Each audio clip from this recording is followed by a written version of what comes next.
शेतकरी मित्रांनो, मियावाकी म्हणजे फक्त झाड लावणं नाही, तर तुमच्या शेतात एक पूर्ण नैसर्गिक खजिना तयार करणं आहे। तुम्ही विचार करत असाल की हे कसं शक्य आहे।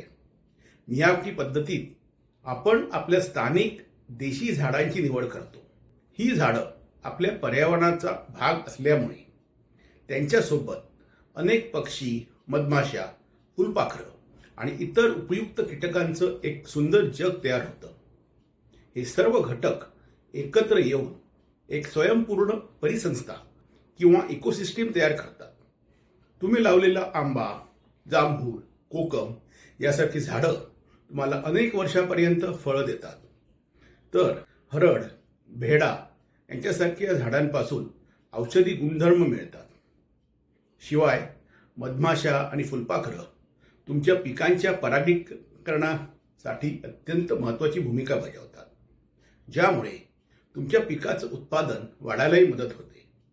म्हणजे तुम्ही लावलेल्या एका छोट्या जंगलामुळे तुम्हाला आर्थिक फायदाही होतो आणि तुमचं पर्यावरणही अधिक निरोगी होतं। मियावाकी वन म्हणजे तुमच्या शेतीसाठी एक दीर्घकालीन गुंतवणूक। तर तुमच्या शेतातच असा निसर्गाचा खजिना तयार करण्यासाठी आमचा व्हिडिओ नक्की पहा। लिंक डिस्क्रिप्शनमध्ये दिली आहे।